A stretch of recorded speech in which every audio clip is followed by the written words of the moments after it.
Gayatri PG college Sanchore की online class में आप सभी विद्यार्थियों का स्वागत है। प्रिय विद्यार्थियों, नमस्कार। बीए सेकेंड ईयर राजनीति विज्ञान विषय के अंतर्गत आज हमारे प्रमुख विचारक हमारे देश के प्रथम प्रधानमंत्री पंडित जवाहरलाल नेहरू हैं। इनके प्रमुख विचारों का हम हमारे अकॉर्डिंग सिलेबस के तहत हम सब कुछ ये अध्ययन करेंगे कि उनके जो मानवतावादी दर्शन के बारे में, जो लोकतांत्रिक समाजवाद, राष्ट्रवाद, अंतर्राष्ट्रवाद, राजनीतिक, सामाजिक, आर्थिक जो उनके विचार हैं, उनका हम विस्तार से अध्ययन करेंगे। लेकिन सबसे पहले हम उनके जीवन परिचय, उनके जीवन से जुड़ी हुई महत्वपूर्ण घटना, उनकी पुस्तक, उनकी रचना, पत्र पत्रिकाएँ, उनके भाषण, कुछ महत्वपूर्ण तथ्यात्मक जानकारी है, इसके संबंध में हम जानकारी प्राप्त करेंगे। देखिए, पंडित नेहरू पर गांधी का पूर्ण विश्वास था। इसलिए गांधी ने जब हमारी स्वतंत्रता नज़दीक थी और जब हमारे देश के प्रधानमंत्री पंडित नेहरू को बनाया गया, तो उस समय गांधी जी ने कहा था वह मतलब कौन? नेहरू जी, कि वह कण की भांति पवित्र है, संदेश से परे सत्यवादी है, राष्ट्र उनके हाथों में सुरक्षित है। ये गांधी जी का नेहरू जी के बारे में अपना एक विश्वास था। ठीक है, तो देखिए, नेहरू जी की जीवन परिचय से संबंधित कुछ महत्वपूर्ण घटनाक्रम आपने अपने पिछले कक्षाओं में पढ़ा होगा।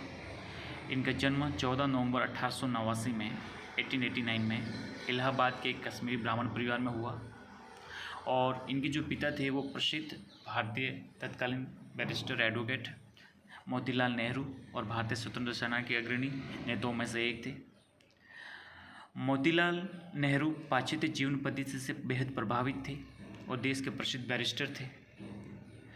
इसलिए नेहरू का जो बचपन है वो बहुत ही आनंदपूर्वक बीता और इनका जो निवास स्थान था उसको आनंद भवन के नाम से जाना जाता है। आनंद भवन एक बहुत बड़े क्षेत्र में बना हुआ एक उनका जो भवन था, जिसको प्राय आनंद भवन के नाम से जाना जाता था। और आपको पता ही होगा कि आनंद भवन का आधा हिस्सा हमारे भारतीय राष्ट्रीय कांग्रेस के एक मुख्यालय के तौर पे दिया हुआ था, जहाँ पे अपनी जो कार्यप्रणाली है, अपनी जो आंदोलन है, जो भी अपने जो भारतीय राष्ट्रीय कांग्रेस के जो संबंधित कार्यप्रणाली उससे जुड़ा हुआ था, यहीं से उनका संचालन होता था।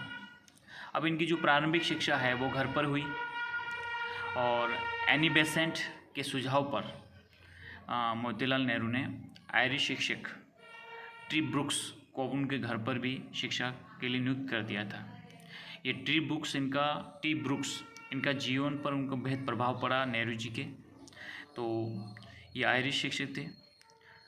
अब ब्रुक्स के विचारों का उन्होंने मानवतावाद के संबंध में ब्रुक्स के विचार थे, उनका प्रभाव नेहरू पर बहुत प्रभाव पड़ा और यही मानवतावाद को लेकर वो आगे बढ़े और इसके संबंध में उन्होंने पूरा अपना विचार प्रदान किया। अब जब ये कुछ प्रारंभिक शिक्षा प्राप्त करके जब उच्च शिक्षा के लिए या अपनी जो हायर सेकेंडरी एजुकेशन के लिए ये इंग्लैंड गए और इंग्लैंड में हैरो स्कूल में प्रवेश लिया उन्होंने। हैरो स्कूल में प्रवेश लेने के बाद में फिर जब इनकी स्कूली शिक्षा समाप्त हुई तो 1907 में ये ट्रिनिटी कॉलेज जो कैम्ब्रिज में है वहाँ पर प्रवेश लिया। यहाँ से उन्होंने विज्ञान वर्ग में ऑनर्स की परीक्षा उत्तीर्ण की। इसके बाद वो कैम्ब्रिज यूनिवर्सिटी में राजनीति व साहित्य का अध्ययन किया। लंदन में इन्होंने इनर टेम्पल कॉलेज से 1912 में बैरिस्टर की परीक्षा भी उत्तीर्ण की। तो इनकी जो टोटल हायर एजुकेशन है वो वहाँ लंदन में संपन्न हुई। अब जब ये अपनी शिक्षा ग्रहण कर रहे थे, कॉलेज शिक्षा प्राप्त कर रहे थे, तो उस समय नेहरू पर जो हमारे राजनीतिक चिंतक हैं वेब दंपति जिनको कहा जाता है, सिडनी वेब और बेट्रिस वेब, इस वेब दंपति के जो फैबिनवादी समाजवाद के संबंध में जो विचार थे, इन फैबिनवादी समाजवादी विचारों से वो बेहद प्रभावित हुए और इसी से प्रेरित होकर 1910 में आयरलैंड में एक आंदोलन चल रहा था, सिन फेइन आंदोलन, जो फैबिनवादी समाजवाद से प्रेरित था। तो सिन फेइन आंदोलन में उन्होंने भाग लिया और उसमें शरीक हुए। ठीक है, तो इंग्लैंड में उन्होंने उदारवादी, मानवतावादी जैसे श्रेष्ठ अंशों को आत्मसात किया। जब इंग्लैंड में अपने अध्ययन काल कर रहे थे तो उसमें उन्होंने इस फैबिनवादी समाजवाद से प्रेरित हुए तथा जो मानवतावादी दर्शन है और विशेषकर उदारवादी मानवतावादी दर्शन में उन्होंने काफ़ी कुछ विचारों से प्रभावित हुए। और विशेषकर आप देखेंगे बर्ट्रैंड रसेल हैं या बर्नार्ड शॉ हैं जो इंग्लैंड के प्रसिद्ध साहित्यकार थे, तो इनसे भी वो बेहद प्रभावित दिखते हैं। फिर अपनी शिक्षा पूर्ण करके 1912 भारत लौटे और भारत लौटकर उन्होंने वकालत का पेशा जो अपने पिता से प्राप्त किया था, तो पिता से प्राप्त कर हुए तो स्वाभाविक था कि परिवार की परंपरा आगे बढ़ रही थी, तो इन्होंने वकालत प्रारंभ कर दी। लेकिन इनको वकालत में ज़्यादा रुचि नहीं थी।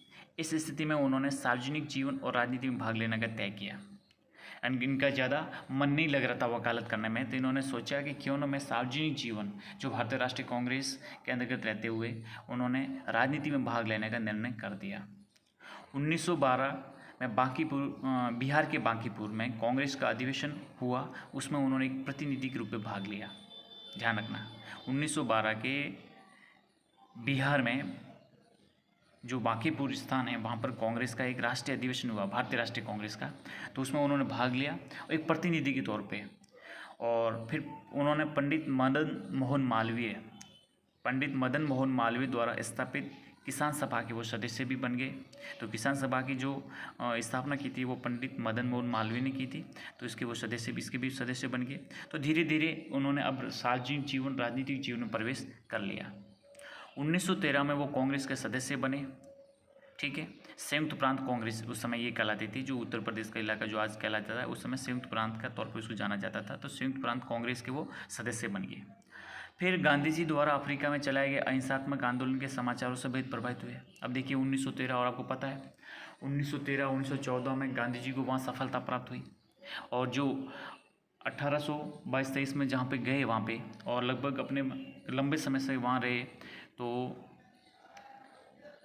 मतलब 1893 में जब गांधी जी इंडिया से अफ्रीका गए और फिर वहाँ पर लंबे समय से वो संघर्ष किए, आंदोलन किए, और जहाँ उनको सफलता मिली, तो भारतीयों के मन में, भारतीय जनमानस में बहुत बड़ा उत्साह हुआ कि गांधी ने वहाँ पर अंग्रेज़ों को बिल्कुल यूँ कहें कि अपना इस आंदोलन और सत्याग्रह और सविनय अवज्ञा जैसे महत्वपूर्ण शस्त्रों के द्वारा उन्होंने, या फिर इन साधनों के द्वारा उन्होंने सफलता अर्जित की, और जो बहुत ही अत्याचारी कानून थे उनको वहाँ बदलवाया और वही बिल्कुल अंग्रेजी सरकार को मात दी। तो इनसे भारत के क्षेत्रों में भारतीय जनमानस में बहुत बड़ा बदलाव हुआ। उनको बहुत बड़ी खुशी हुई कि अगर गांधी जी यहाँ आ जाएं तो आज हम उनके नेतृत्व में आंदोलन मतलब चलाएंगे और हमें आज़ादी भी नज़दीक भविष्य में मिल जाएगी। तो ये जब इस प्रकार के अहिंसात्मक आंदोलन गांधी जी के द्वारा चलाए जा रहे थे तो पंडित नेहरू भी बेहद प्रभावित हुए।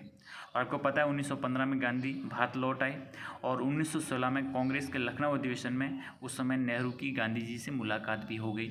लखनऊ जो अधिवेशन हुआ 1916 में, उस समय गांधी जी और नेहरू की मुलाकात भी हो गई। फिर 1916 में नेहरू जी का विवाह कश्मीर ब्राह्मण व्यापारी की पुत्री कमला से हो गया। फिर 1918 में नेहरू किसान सभा के उपाध्यक्ष बने, और फिर दूसरी ओर कांग्रेस के वो कांग्रेस महासमिति के सदस्य भी चुने गए। फिर आप देखिए कि जो 17-18 का जो दौर है 1917-18-19 वाला, तो उसमें ज़बरदस्त तरीके का घटनाक्रम भी हुआ है। तो आप देखेंगे रोलैक्ट एक्ट लाया गया, क्योंकि 1914 से 1918 प्रथम विश्व युद्ध चल रहा था, और इस विश्व युद्ध के दौरान अंग्रेजी सरकार ने भारतीयों से दावा किया था कि एक बार इस विश्व युद्ध को समाप्त होने दो, फिर आपके लिए बेहतर हम कुछ भारतीयों के लिए कुछ कानून लाएंगे, कुछ व्यवस्था करेंगे। तो जब विश्व युद्ध समाप्त हो गया तो उसके बाद में आपको पता ही होगा कि रोलैक्ट एक्ट, जो किसी भी व्यक्ति को शक के आधार पर गिरफ्तार करके जेल में डाल दिया जाता था, ठीक है, इसलिए इसको काला कानून के नाम से भी जाना जाता था। तो आप देखिए कि इस रोलैक्ट एक्ट के विरुद्ध में जलियांवाला बाग हत्याकांड जो हुआ, उससे दुखी होकर नेहरू ने खुलकर राष्ट्रीय राजनीति में उतर आए कि जिस प्रकार से अंग्रेज़ों ने भारतीयों के साथ धोखा किया और जलियांवाला हत्याकांड जिसमें बेगुनाहों को मौत के घाट सुला दिया, तो ऐसे इस प्रकार के जब ये घटनाक्रम हुआ तो नेहरू बेहद दुखी हुए। उन्होंने कहा कि नहीं, अब मुझे पूरी तरह से राष्ट्र राजनीति में आना चाहिए, ये जरूरी समय की मांग है। तो 1920 में असहयोग आंदोलन में नेहरू ने वकालत का पैसा पूर्णतः त्याग दिया और आंदोलन में सक्रिय रूप से भाग ले लिया। और इस आंदोलन के फलस्वरूप 1921 में नेहरू गिरफ्तार हुए। 1921 में पहली बार नेहरू गिरफ्तार हुए और 6 माह का कारावास हुआ। ठीक है। और ध्यान रखना, इस आंदोलन में पिता पुत्र दोनों ही थे, मतलब मोतीलाल नेहरू भी थे और पंडित जवाहरलाल नेहरू भी थे, दोनों पिता पुत्र इस आंदोलन में भाग लिया था।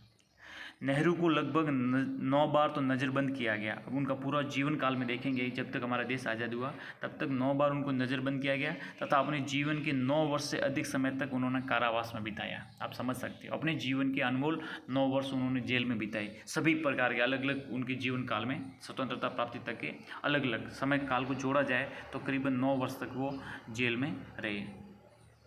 फिर 1922 में आप देखिए कि नेहरू इलाहाबाद नगर पालिका के अध्यक्ष चुने गए। 1925 में नेहरू ने अध्यक्ष पद से फिर त्यागपत्र भी दे दिया। फिर आप समझ सकते हैं कि पूरी तरह से सार्वजनिक जीवन में इन्होंने प्रवेश पा लिया था। हर समय उनका पूरे देश के भारतीय राष्ट्रीय कांग्रेस का कार्यक्रमों में, उसकी विभिन्न इकाइयों में, विभिन्न संगठनों में पूरी तरह से इन्वॉल्व भागीदारी थी। तो पति की सार्वजनिक जीवन और कठिनाइयों और अनवरत जेल यात्राओं से उनकी पत्नी को मतलब क्षय रोग से पीड़ित हो गई थी और फिर उस समय तत्कालीन आपको पता है कि किसी प्रकार इलाज नहीं थी, तो फिर स्वस्थ हवा के लिए वो स्विट्ज़रलैंड गए।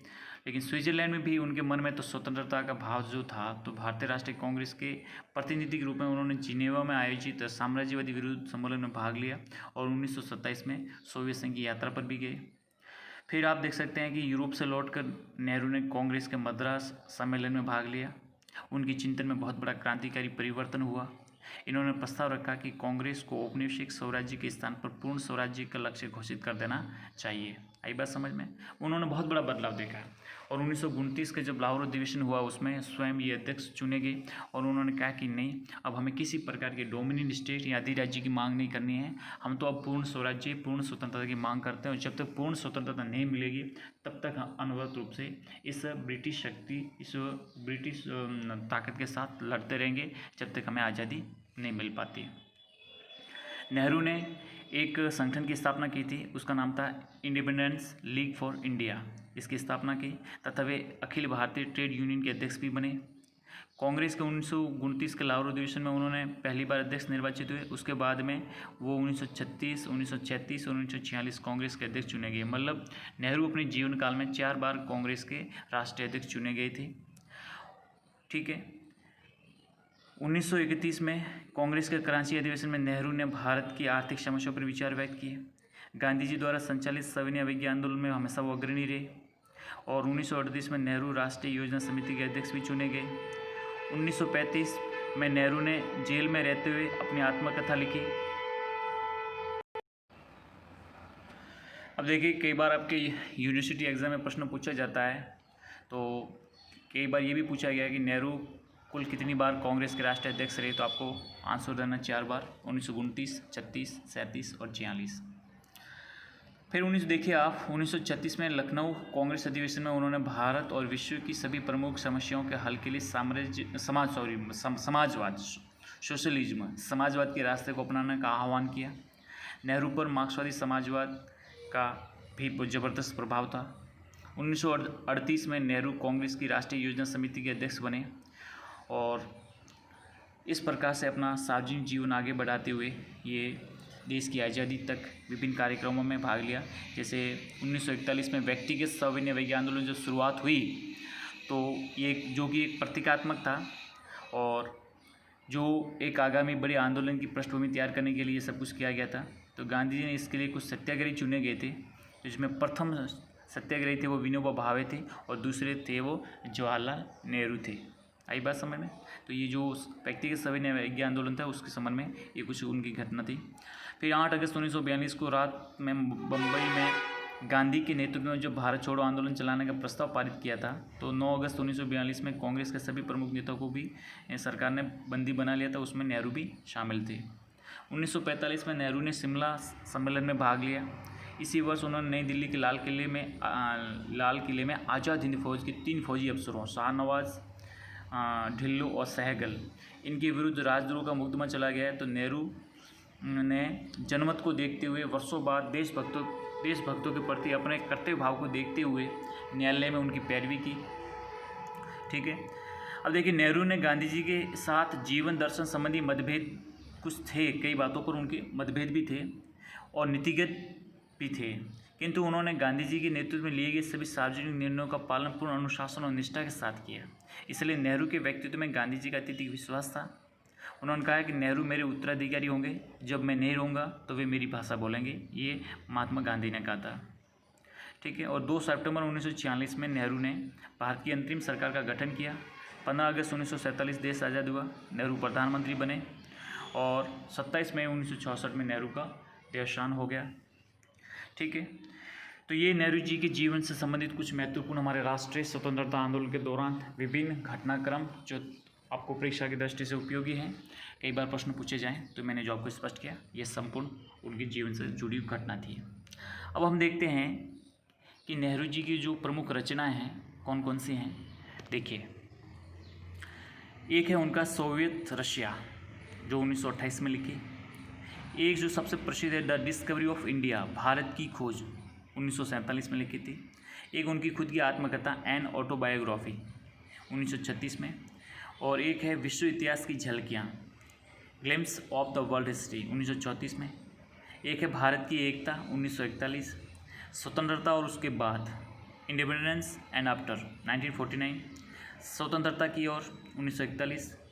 फिर letters from the father to his daughter 1938, America की यात्रा 1950, भाषा का सवाल 1937, भारत और विश्व 1936, भारत किधर 1933।